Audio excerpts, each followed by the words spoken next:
यहाँ पे यहाँ पे ना हम क्या करते हैं, measure to distance to default, ये हम मेजर करना चाहते हैं। तो यहाँ पे फार्मूले जो डिस्टेंस टू डिफ़ॉल्ट ये सारे दिए हुए हैं ना, इसमें से हम फाइंड करना चाहते हैं ये 5 पॉइंट है ना। ये first step involve calculating the volatility of stock return.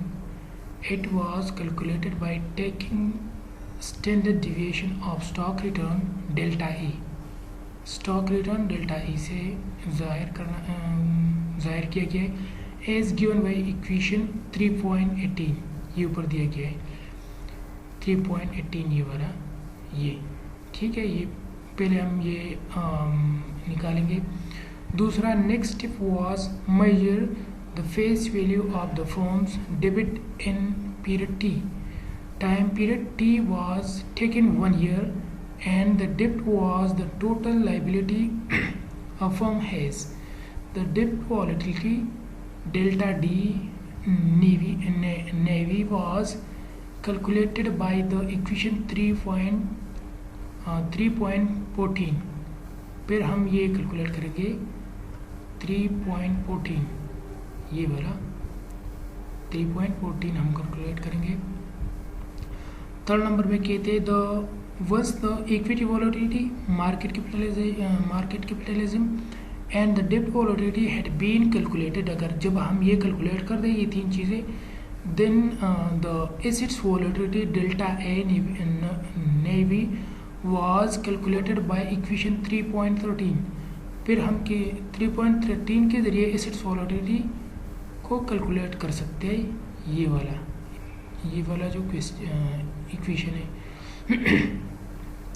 फिर क्या कहते हैं, data relating to stock earning for the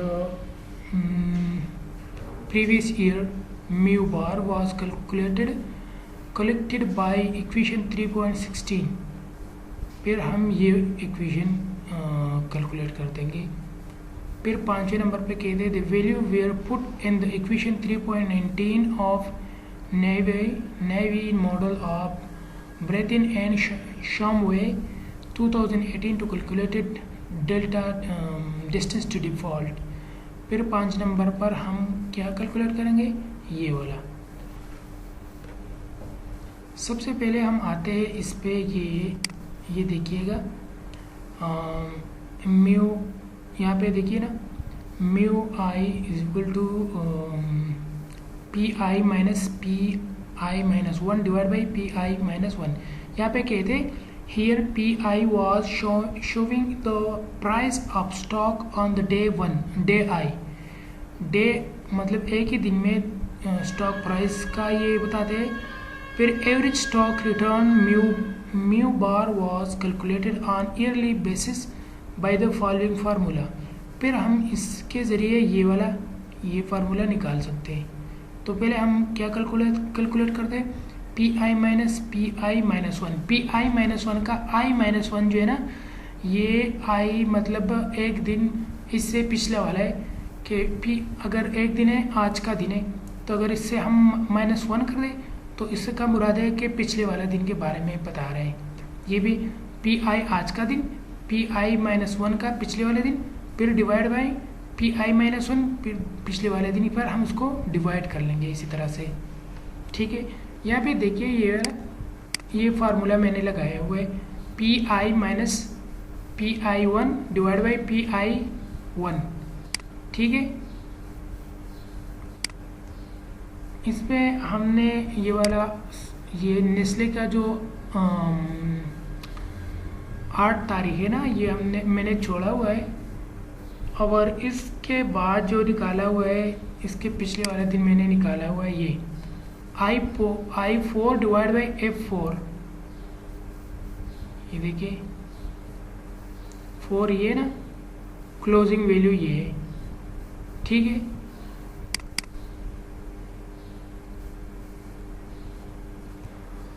हाँ सॉरी, ये बाद में निकाले, पहले हमने ये वाले निकाले P I minus P I 1, ये वाला देखिए P I minus P I 1 जो कि 60 आया हुआ है। ये देखो पी आई ये F4 ये वाले देखिए नेस्ले का 28 था, 8 महीना 8 था 20 तारीख और 8 महीना का। F4 ये माइनस F3 हमने पहले ये वाला निकाला है जो कि क्या आया है 60 आया है। फिर निकाला हुआ है ये वाला, देखिए ये क्या लिखा है F5 माइनस F4 ये, ठीक है। फिर ये देखिए F6 माइनस F5 ये देखिए ये निकला हुआ है। फिर इसके बाद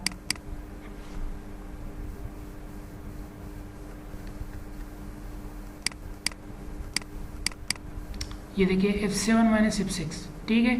पहले हम क्या निकाला PI minus price of day minus price of previous day. फिर इसके बाद क्या हम निकालेंगे, ये देखें PI minus PI1 divide by PI1। यहाँ पे देखिए ये क्लोजिंग वैल्यू है, देख ये क्या है I4, देखिए ना I4 डिवाइड बाई ये प्रीवियस डे का क्लोजिंग है। क्लोजिंग बैलेंस मतलब ये है कि पिछले वाले क्लोजिंग बैलेंस मतलब हमारे पिछले साल का कितना बजट, मतलब पिछले साल का और अगले साल पिछले दिन का और अगले दिन का, मतलब उसके दरमियान पिछले दिन कितना हमारा प्रॉफिट हुआ था और आज स्टार्ट में हमारा कितना सेल मतलब स्टार्ट होने वाला है। तो ये क्लोजिंग से हम लेंगे। तो यहाँ पे देखिए I4 ये I और ये 4 डिवाइड बाई F3। सेकंड वाले में देखिए ये I5 डिवाइड बाई F4, तो ये आता है इस तरह से, ये सारी वैल्यू आ गई है। फिर हमने ये निकाला हुआ है, ये देख ये फार्मूला जो है ना mu bar is equal to summation of mu I divide by N. Mu मतलब एवरेज, तो हमने यहाँ पे देखिए ये निकाला हुआ है is equal to average J4 फिर डबल कॉमा क्या माने इसे क्या कहते हैं J700। ये देख यहाँ से लेके ना ये एवरेज हमने म्यू बार ये आ गया है, ठीक है। इसका वैल्यू आ गया है 0.006380446, ठीक है। इसके बाद हमने निकाला हुआ है ये वाला।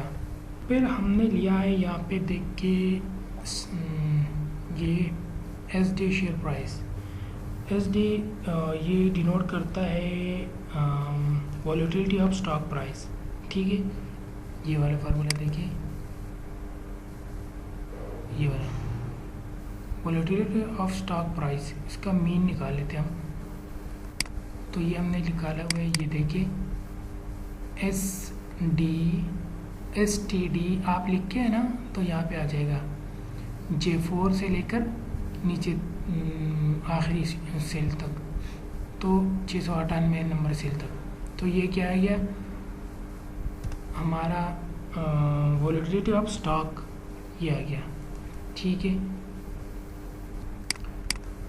यहाँ पे हम फिर क्या फाइंड करते हैं, ये वाला फार्मूला, ये देखिए volatility of equity is equal to volatility of stock D under root, ठीक है। तो इसको कहाँ से फाइंड करते हैं, ये वाले देखिए ये हमने निकाला हुआ है N3 ये देखिए N3 ये स्टैंडर्ड डिविएशन जो लिया हमने, ये N3 multiplied by 250 multiplied by 5 power 1/2, ये 250 क्या है 250, ये देखिए यहाँ पे देखिए हमारा जो डेली नंबर है this study took 250 days as the trading day in a year. हमने 250 दिन लिए हुए ट्रेडिंग के लिए। This number was chosen since many past study have use it commonly. ये the trading in the market in fact does not occur around the whole year due to holidays, क्योंकि holidays की वजह से मतलब यही दिन आते हैं हॉलीडेज़ के बगैर। Therefore, after deducting the average number of holidays, the 250 numbers of days we are sign for trading. तो हम क्या लेते, 250 दिन हम ट्रेडिंग के लिए ले लेते। If D represent the number of trading days in a year, के डी क्या कर दे, ये वाला देखिए, ये डी जो हमने लिया हुआ है ये यहाँ पे ये ट्रेडिंग को जाहिर कर देना, तो इसकी वजह से हम डी की जगह 250 लिखते हैं। तो यहाँ पे हम क्या करते हैं, ये देखिए ये हमारा आ गया स्टैंडर्ड डिविएशन ऑफ क्या क्या N3 जो आ गया ये वाला वैल्यू। फिर हमने इसको मल्टीप्लाइड किया 250 के साथ और इसका क्या लिया, अंडर रूट लिया। 1 मल्टीप्लाइड बाई 1/2 का मतलब है under root 250 under root plus ये मल्टीप्लाइड बाई 5 जो है ना, ये क्या है, ये 5 साल का है, ठीक है। 250 मल्टीप्लाइड बाई 5, ये 5 ईयर का है, तो इक्विटी वॉलेटिलिटी 5 साल का ये आ गया। फिर इसके बाद हम फाइंड करते हैं डेप्थ वॉलेटिलिटी, ये तो डेप्थ वॉलेटिलिटी ये है, depth volatility we are is equal to 0.05 plus 0.25 और volatility, equity volatility. Equity volatility is a standard deviation of equity. Use the proxy for equity volatility. 0.05 is the convention for term structure volatility, and 0.25 multiplier to equity volatility is counted for volatility due to default risk. And equation 3.14,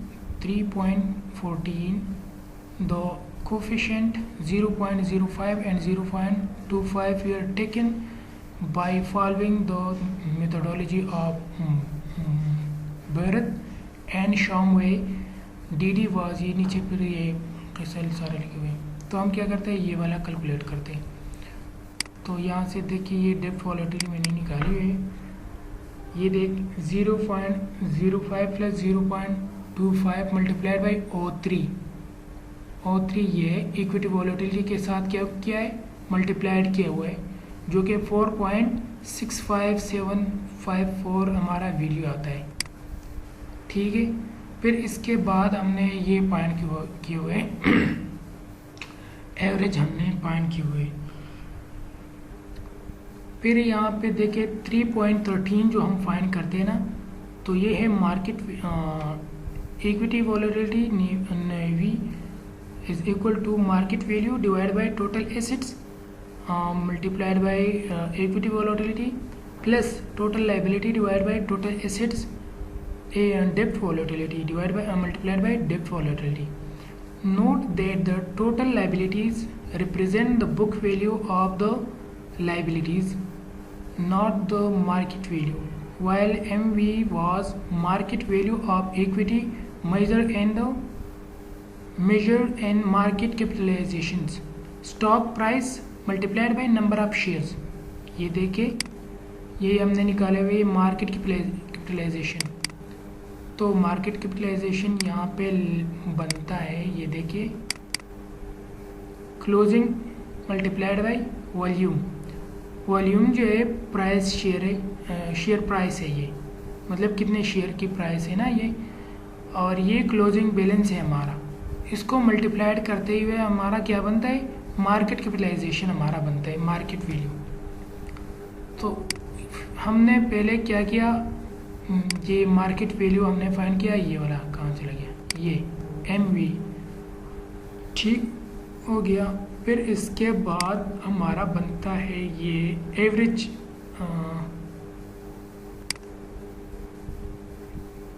कौन सा बना,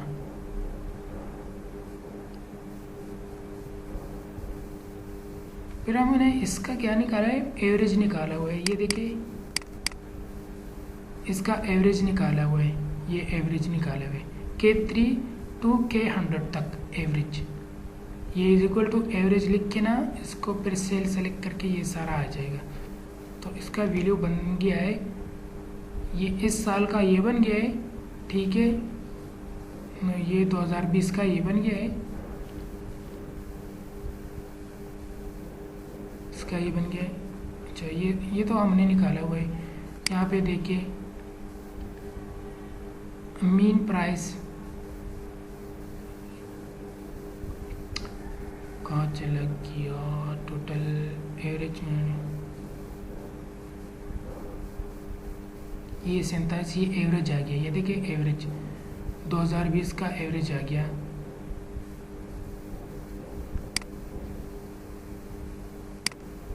ये 33,68,320 33,68 ये हमारा 2020 का है। ये 20 number यहाँ पे देखिए। नेस्ले का ये 2020 है ना, तो इसका एवरेज कितना आ गया, इतना आ गया। इसके बाद हमारा ये बनता है, अच्छा इसको छोड़े अब। फिर यहाँ पे हमने निकाला है ये, इसमें देखिए ये सेकंड रिपोर्ट एनुअल जो इस यहाँ पे मैं एवरेज कैपिटलाइजेशन ये सारे ईयर का निकाला हुआ है। यहाँ से देखिए 20, 19, 18, 17, 16, ये देखिए ये 20 का है, ये 16 का है, 16 नहीं सॉरी 19 का, ये 18 का है, ये ब्लू कलर जो है ना ये ईयरली, ये 17 का है, ये देखिए ये 17 का है। इस तरह से सारे के निकाले हुए। फिर यहाँ पे ये शेयर प्राइस है, स्टैंडर्ड शेयर प्राइस 0.2, ये यहाँ से ये वाली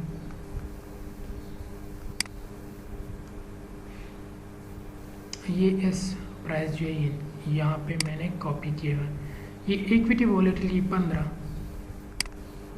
ये इक्विटी वॉलेटिलिटी 15.52, ये फिर डेप्थ वॉलेटिलिटी 4.65,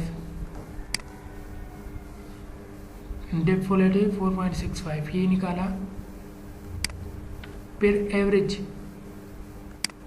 ये एवरेज कहाँ गया, ये 33,68,320, ये 20 का है, ये 19 का है, ये देखिए ये 20 का है, ये 19 का है। फिर एवरेज वॉलेटिलिटी, अब हम क्या करेंगे, एसेट्स वॉलेटिलिटी निकालेंगे। एसेट्स वॉलेटिलिटी किस तरह से निकालेंगे हम, यहाँ पे देखिए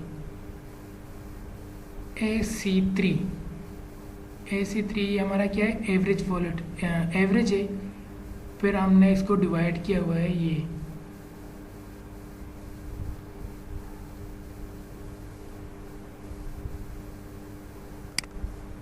ये फार्मूला ये वाला, इसको हम निकालेंगे। अब कौन सा, ये एवरेज वॉलेटिलिटी, एसेट्स वॉलेटिलिटी क्या किया, यहाँ पे मल्टीप्लाइड एवरेज, ये एवरेज है ना, average volatility divide by J3 कहाँ गया, ये देख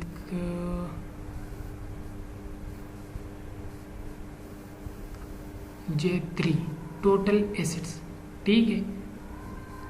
फिर multiplied by AA3,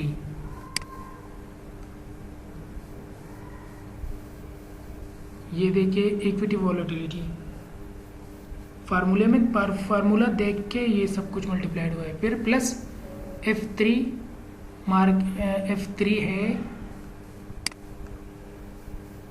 total liability divide by total assets multiplied by AB3 ये डेप्थ वॉलेटिलिटी लास्ट में दिया हुआ है। तो ये बनता है, ये फार्मूला, इसका वैल्यू आता है ये 1.505971, ये क्या आता है, एसेट्स वॉलेटिलिटी।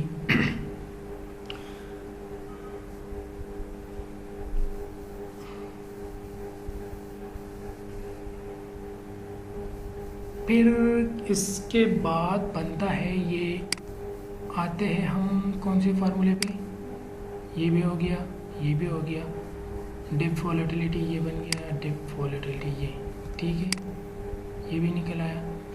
अब हम आते हैं लास्ट में रह गया है ये DDT, ये भी हो गया, ये भी हो गया, ये भी हो गया। अब इसके इसके बारी आती है डी डी। तो डी डी में हम पहले ये निकालते, फिर ये निकालते और फिर ये निकालते, हर एक को अलग अलग निकाल के ना इसको बाद में कंबाइन करके ना इसकी वैल्यू निकल आएगी। तो यहाँ पे सबसे पहले आते हैं ये वाला natural logarithm total asset divided by total liability. ये हमने ln लिया, फिर J3 डिवाइड बाई F3, ये J3 है, ये डिवाइड बाई F3 है, total assets divide by total liabilities. तो ये आ गया नेचुरल लॉगरिथम, इसका बन गया। फिर इसके बाद हम कैलकुलेट करते हैं ये इक्विटी माइनस, यहाँ पे देखिए ये पहले यहाँ पे हियर द टर्म E1Y, ये क्या है? E1Y mean the stock return over the period of the last 12 month and assets volatility square was the assets volatility of the firm measured by equation 3.13, ये वाला, ठीक है। फिर कहते हैं T was taken 1 year, ये T के क्या है? ये वाला 1 year, ठीक है।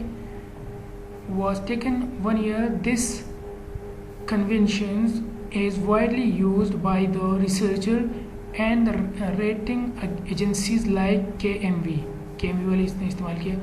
It is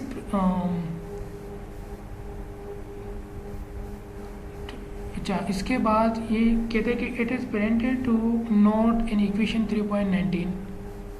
इसके बाद ये इक्वेशन बन गया दैट डी कंबाइन 3 एस्पेक्ट्स। चलो ये 3 एस्पेक्ट्स कंबाइन करते इस तरह से कहते हैं।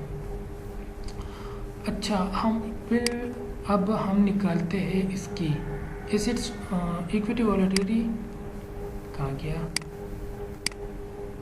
ये देखिए E माइनस 0 पॉइंट, ये E का मतलब है ईयरली स्टॉक रिटर्न है, माइनस 0.5 एसेट्स वॉलेटिलिटी स्क्वायर हो, ये रहा। पहले हम ये निकाल लेते हैं, ये देख यहाँ से, यहाँ पे चूँकि इस पे ना स्क्वायर है, यहाँ पे इस पे स्क्वायर है, एसेट्स वॉलेटिलिटी पे स्क्वायर है, तो यहाँ पे हमने क्या लिया? ये एसेट्स वॉलेटिलिटी का स्क्वायर लिया है ये, ठीक है। ये देखिए स्क्वायर लिया हो इसका, तो इसका ये बनते हैं E माइनस एसेट्स वॉलेटिलिटी का बनता है। ये देख, इसको ये पहला 1 जाएगा ना, 1 का मतलब है 1 ईयर, T का हमने लिया हुआ 0.5 है जो कि फार्मूले में दिया हुआ है, ये 0.5।